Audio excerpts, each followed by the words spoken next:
Hello and welcome to Eyewitness Report on Channels Television. I'm Chris Elams. On the show today, Lagos prepares for flood, desealed canals, some residents affected.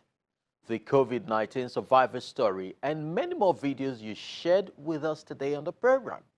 Welcome, I am Chris Elams, your host. Our first story takes us to the College Road area of Lagos State, where the state government is currently desilting and expanding a primary canal to make room for more flood carrying capacity. Now, this is not coming without a knock from some residents whose houses were affected. The rain beckons, and Lagos State must not be caught unawares. For this reason, the state government is opening up some of its primary canals as a measure to avert any unforeseen circumstance.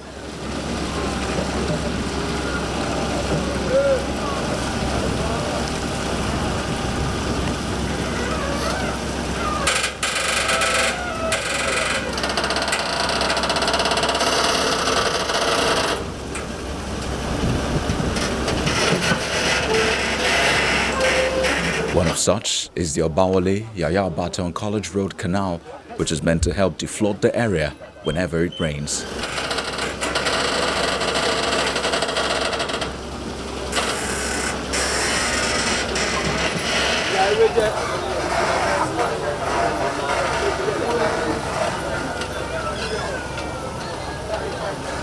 At the Ifelodun community, the swamp buggy excavates and deseals the canal to make room for more capacity to contain flood.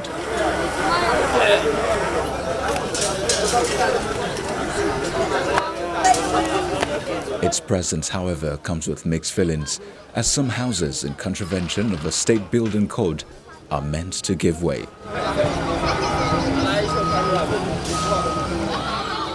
What about this cluster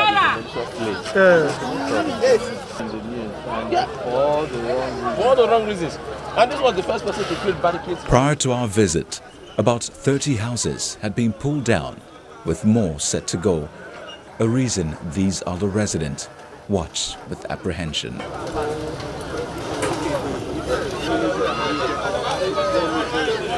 Some of the homeowners affected wonder why the government decided to compound their woes in the midst of the lockdown and attendant hunger. They tell their story. It was a terrible thing because we are under total lockdown. We have nowhere to go. Without the information, they just destroy our houses. Where do they want us to go? A family of 15 people. There is no money, no food. We bought the land. We did not know something like this that will happen. We bought the land at the rate of 250,000. And the paper I saw, I complained. I said, this paper, I did not like it. But when I went to work, before I came back, they started the work, the construction. There is nothing I can do. And since then, I'll be pressing. They have to renew this paper. I did not like this paper. It's not standard. No way. And the person that we bought the land from me is around. And he has been witnessing what has been going on. He has not said anything. Only we have to bear it. We have to bear it with an empty stomach while my children are crying. Could you imagine a far distance from here to Benue State? Can I trek? I know my guy no way there for hospital. I just come and see the mark our house. I say what happen. It is Saturday, Sunday, Monday. When I wake up, I go back here. I see that they call. I say what happen. They say what they want. Immediately when they lock, I see that they don't enter. They come, they scatter a break. I say what happen now? 3 rooms so contained. They come, they scatter everything down. I look down. I look up. I look down. And they find money where go treat my organ, I no see. Money for food, I no see. With small children where I dey for my hands. What happen? However, for some of the leaders of the community, the project is a welcome development as it will spare them the harrowing experience of flooding. They also blame those affected for non-compliance with the Lagos State Building Code. I would really appreciate it very, very well. Very, very well. It's a very good decision taken at the right time. to those that have affected, it cannot be 100% for everybody. Someone has to be affected, someone has to say through, but they knew quite well that they have encroached the canal land. So whatever comes to their way, I think they should be able to bear it. So that's why we have gone around from one house to the other to explain to them. We have 15 by the right, 15 by the left, and 15 by the canal. So make it 45 meters. That's supposed to. So if you are part of the people that are affected by the 15 by the right and 15 by the left, you have to bear it. It's not government fault. It's not everybody's fault. We can only pity them and do the little we feel we can do. For this area, when we see sky like this, our BP is rising. But now we are all enjoying ourselves. We don't see anything disaster. We don't see anything. So we are very, very happy about this our governor. According to development rights activists Monday Ashibogu, over 300 households were affected by the demolition. Actually, there were 38 houses affected when we came here, and we discovered that we have about 313 households out of those houses that were affected, including a church. We did a head count of children within that area that have been affected. There are 983 of them. And we're trying to see how we can offer assistance to these children, offer palliatives in terms of meals, offer some form of clothing, because some of them, the silt was dropped on top of the houses, and so they couldn't take out anything on time.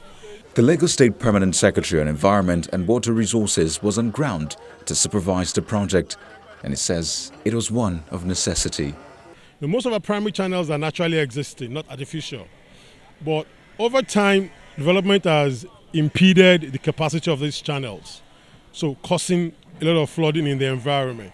So this administration, one of the themes agenda is health and environment, took the issue of preventing instead of flooding as very germane. And we are here to ensure that this natural stream is made rightly sized, given that with capacity, so whenever it rains, people can sleep with their two eyes. And if we do this and we do every other channel, we have this semblance of peace that we are sure there will be no flooding in the state. So this is one of the efforts that the governor, is championing. If you look at the buildings, there are marks there. As I said, they've been alerted. Some have age-old marks, not even new, fresh marks, age-old marks. Ask anybody, and they're going to be honest with you. They've been served not 2, not 3, not 4 times in the past 6, 7 years. So let me say we are all aware of what is happening here. But the willpower to follow through wasn't there. But the governor now said, let's do something that is. Sustainability is key now. He also explains why the project was being done amid the lockdown. If you look at the size of the channel that you've seen here, this is not even the size that we're going to. It's supposed to be a lot bigger than this. If you listen to my chat with the Baale and the CDA chairman, they said what we're doing, they're so happy with it. Because for the first time ever, they're seeing this intense effort at making their woes come to an end. That they already even seen the impact of this minimal effort that we've done thus far. That the last rain that happened some few days ago, they were able to see that, yes, when we finish, this will solve their flooding challenges. But hey, fine, coronavirus, natural disaster, unforeseen circumstance, right? Likewise, the rain. Rain won't tell you when it's going to start. Our prediction says the rain will start some 3 weeks ago. That's what we predicted. But God in His infinite mercies has delayed the rain a while. So we're trying to pretty catch up before the rain catches us unawares. That, okay, let's fast track our dredging activity, so that when the rain starts, we'll have some semblance of peace. That's why we can say, between corona and rain is a constant phenomenon. It always comes. Corona will soon go back, God willing. At a time the need for social distancing is daily emphasized, it is the least of the problems of the people of this Lagos community, as what they seek now is safety and a roof over their heads. Though demolition of houses has been put on hold, the fate of those whose buildings have been knocked down still hangs in a balance, as they obviously have nowhere to go, with the lockdown still in place.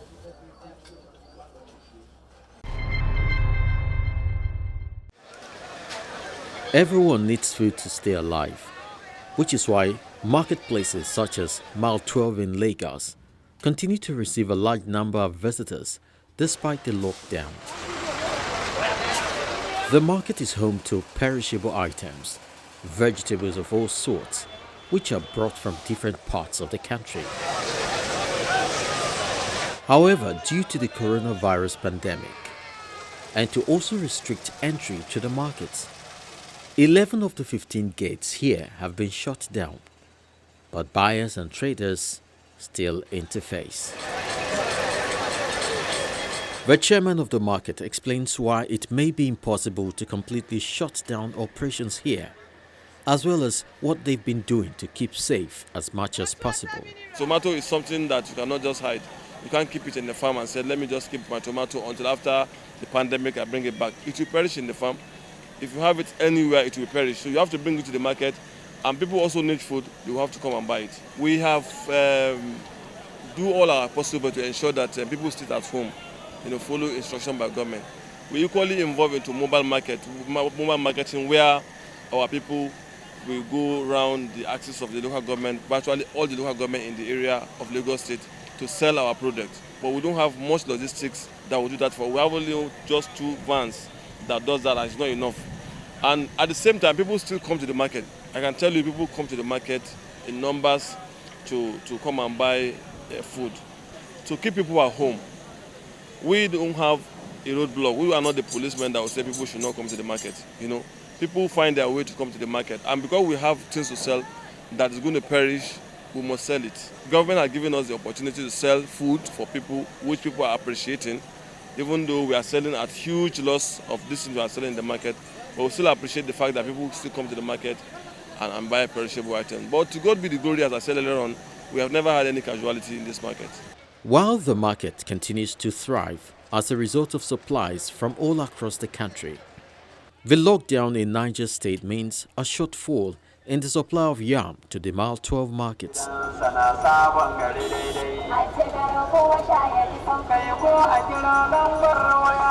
Ordinarily, the Kuta Yam Market, located in Shiroro local government area, is a major source of yam and attracts a lot of buyers.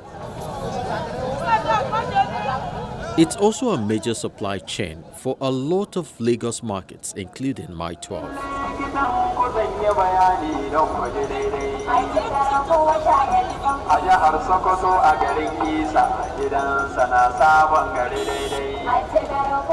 The outbreak of the coronavirus and the subsequent lockdown, which has restricted movement, has turned the usually busy market to a shadow of itself.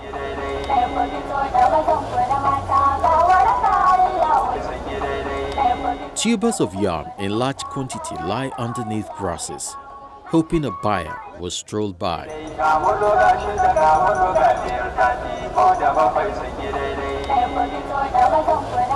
Some are getting bad, raising a lot of concerns for the dealers who daily lose money in millions of naira.